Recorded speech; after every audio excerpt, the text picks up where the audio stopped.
দুই বোনই সেনা অফিসার ছিল। তাদের একটুও ধারণা ছিল না যে আজ তাদের বাড়ি আর মায়ের সঙ্গে এমন একটি ঘটনা ঘটতে চলেছে যা শুনে আর দেখে তাদের পায়ের তলার মাটি সরে যাবে।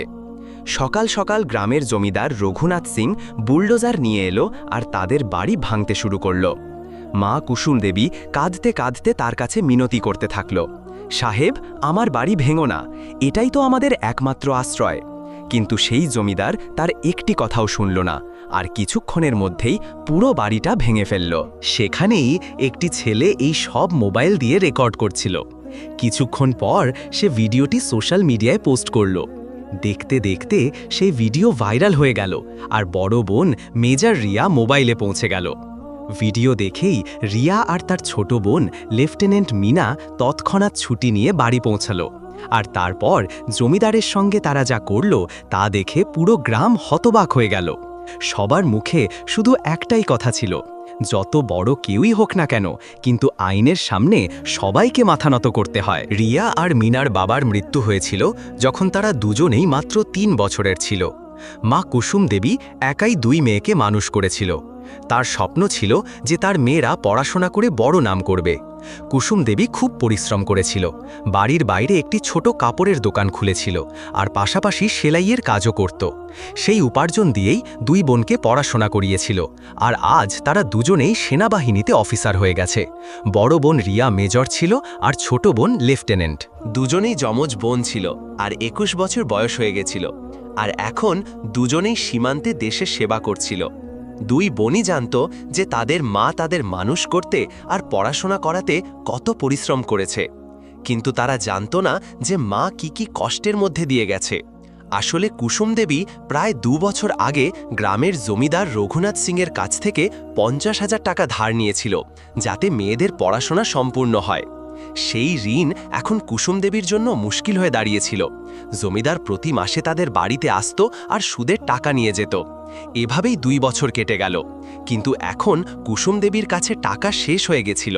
একদিন তিনি জমিদারের কাছে হাত জোড় করে বলল, সাহেব, আমি গত ২ বছর ধরে আপনাকে সুদ দিয়ে আসছি, কিন্তু আসল ঋণ তো এখনও পরিশোধ হয়নি। যদি আমি সুদ দেওয়ার বদলে পুরো ঋণ একসঙ্গে পরিশোধ করতাম তাহলে এত টাকা তো যেতই না। এখন আমার কাছে সুদ দেওয়ার মতো টাকাও নেই, কিন্তু আপনি চিন্তা করবেন না, আমার ২ মেয়ে এখন চাকরি করছে।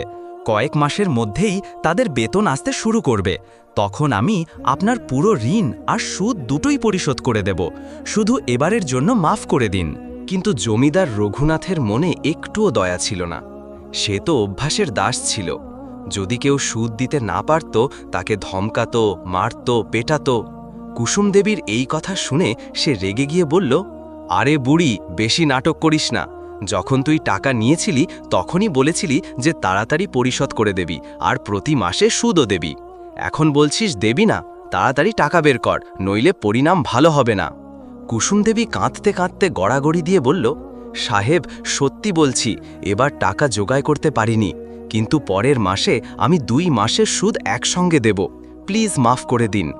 জমিদার চোখ রাঙিয়ে বলল, দেখ বুড়ি, মনে রাখিস, যদি পরের মাসে টাকা না দিস তাহলে তোর বাড়িও বাঁচবে না। এই জমি আর বাড়ি সব আমার হয়ে যাবে, বুঝলি? এতটুকু বলে সে সেখান থেকে চলে গেল। কুসুম দেবী এই সব কথা তার মেয়েদের কখনো বলেনি। সে চাইতো তার মেয়েরা কোনো টেনশন ছাড়াই চাকরি করুক আর তাদের জীবনে সুখী থাকুক। সে চাইতো না তার সমস্যাগুলো মেয়েদের কাছে পৌঁছাক। দিন কেটে যাচ্ছিল। কুসুম দেবী খুব চেষ্টা করত, কিন্তু টাকা জোগাড় করতে পারছিল না। ২ মাস পর জমিদার রঘুনাথ আবার তাদের বাড়িতে হাজির হলো।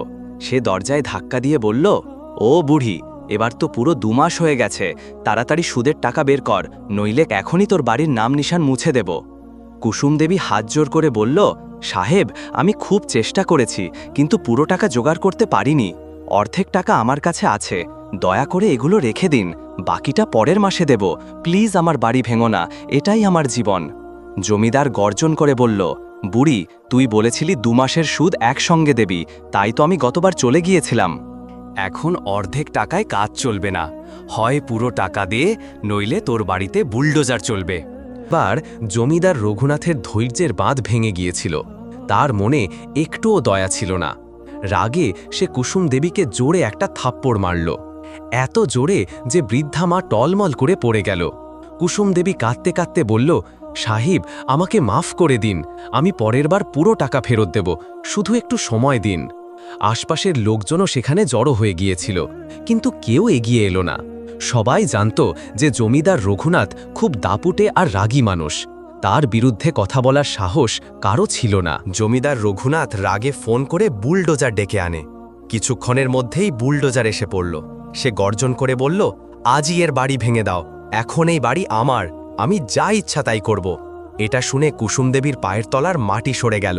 তিনি কাঁদতে কাঁদতে তার পায়ে পড়ে গেল। সাহেব, এমন করবেন না, এই বাড়ি আমার সব কিছু, যদি এটা ভেঙে যায় তাহলে আমি কোথায় থাকব? আপনার টাকা ফেরত দেব, শুধু আরেক 2 মাস অপেক্ষা করুন, প্লিজ আমার বাড়ি উজাড় করবেন না। কিন্তু জমিদার রঘুনাথের মনে কোনো কথারই প্রভাব পড়ল না। বুলডোজার বাড়ি ভেঙে দিল। লোকজন তামাশা দেখতে থাকল, কিন্তু কেউ সাহায্যে এলো না। ভিড়ের মধ্যে এক যুবক দাঁড়িয়েছিল। সে পুরো ঘটনা তার মোবাইলে রেকর্ড করল আর তৎক্ষণাৎ সোশ্যাল মিডিয়ায় পোস্ট করে দিল। কয়েক ঘন্টার মধ্যেই ভিডিও ভাইরাল হয়ে গেল। ভাইরাল হতে হতে সেই ভিডিও মেজর রিয়ার কাছেও পৌঁছে গেল। ভিডিও দেখেই তার রক্ত গরম হয়ে গেল, তার চোখ দিয়ে জল গড়িয়ে পড়ল। সে বিশ্বাসই করতে পারছিল না যে তার মায়ের সঙ্গে এত বড় অত্যাচার হয়েছে আর তাদের খবরও লাগেনি। রিয়া তৎক্ষণাৎ তার ছোট বোন মিনাকে ফোন করল আর সবকিছু বলল। দুজনেই সঙ্গে সঙ্গে ছুটি নিল আর বাড়ির উদ্দেশ্যে রওনা হলো। যখন তারা বাড়ি পৌঁছল তখন বাড়ি উজাড় হয়ে ধ্বংসস্তূপে পরিণত হয়েছিল। 2 বোন দৌড়ে গিয়ে তাদের মাকে জড়িয়ে ধরল। কাঁদতে কাঁদতে বলল, মা, তুমি আমাদের কেন বলনি? আমরা থাকলে এসব কখনো হতে দিতাম না। এখন আমাদের থাকার জন্য বাড়িও নেই। তুমি এসব একা কিভাবে সহ্য করলে? কুসুম দেবী শুধু চুপচাপ মেয়েদের বুকে জড়িয়ে রইল। থানার বাইরে সন্ধ্যা নামার সময় ছিল। গ্রামের গলিতে হালকা রোদ সোনালি ছায়া ছড়িয়ে দিচ্ছিল। কুসুম দেবী তার 2 মেয়ে রিয়া আর মিনার সঙ্গে থানার বাইরে দাঁড়িয়েছিল। তাদের মুখে ক্লান্তি ছিল, কিন্তু চোখে এখন ভয় নয়, বরং সাহস আর রাগ স্পষ্ট ঝলকাচ্ছিল। রিয়া মায়ের হাত ধরে বলল, মা, এখন তোমাকে আর কারো কাছে ভয় পাওয়ার দরকার নেই। আজ তোমার মেয়েরা তোমার সঙ্গে আছে, আর আমরা তোমার সম্মান আর অধিকারের জন্য লড়ব। মিনাও দৃঢ় কণ্ঠে বলল, হ্যাঁ মা, এখন জমিদার রঘুনাথ তার কর্মের শাস্তি পাবেই। 3 জন থানায় ঢুকল। থানাদার চেয়ারে বসে ঢিলেঢালা ভঙ্গিতে ফাইল দেখছিল। সে চোখ তুলে বলল, হ্যাঁ, কি চাই? রিয়া এগিয়ে গেল। আমরা রিপোর্ট লেখাতে এসেছি। জমিদার রঘুনাথ আমার মাকে বছরের পর বছর সুদখড়িতে লুটেছে, ভয় দেখিয়েছে, মারধর করেছে, আর শেষে বুলডোজার ডেকে বাড়ি ভেঙে দিয়েছে। আমাদের কাছে প্রমাণও আছে, ভিডিও সোশ্যাল মিডিয়ায় ভাইরাল হয়ে গেছে। থানাদার ঠোঁট চেপে বলল, দেখুন, মামলা জমিদার রঘুনাথের সঙ্গে জড়িত। সে গ্রামের বড় মানুষ, তার বিরুদ্ধে যাওয়া সহজ নয়, ওপর থেকেও চাপ আসতে পারে। মিনা তৎক্ষণাৎ এগিয়ে গেল। সে তার আইডি কার্ড টেবিলে রাখল। আমি lieutenant Meena Chowdhury, Indian army. রিয়াও তার আইডি কার্ড দেখিয়ে কঠিন কণ্ঠে বলল, আর আমি মেজর রিয়া চৌধুরী। এখন তুমি বুঝতে পেরেছ আমরা কারা। যদি তৎক্ষণাৎ এফআইআর লেখা না হয় তাহলে মামলা সোজা এসপি আর এসডিএম অফিসে যাবে, তখন তোমার চাকরি বাঁচানো মুশকিল হবে। থানাদার হতবাক হয়ে গেল। জি ম্যাডাম, মাফ করবেন, আমি চিনতে পারিনি, আমি এখনই রিপোর্ট লিখছি। সে তৎক্ষণাৎ এফআইআর লিখল। ধারা লাগালো, অবৈধ আদায়, সুদখড়ি, মারধর আর ভয় দেখানো, অবৈধ বুলডোজার কার্যক্রম, বৃদ্ধা মহিলার উৎপীড়ন। রিয়া বলল, এখন তৎক্ষণাৎ জমিদার রঘুনাথকে গ্রেপ্তার করো। থানাদার ইতস্তত করল, জি, কিন্তু এখন তো সন্ধ্যা হয়ে গেছে, সকালে।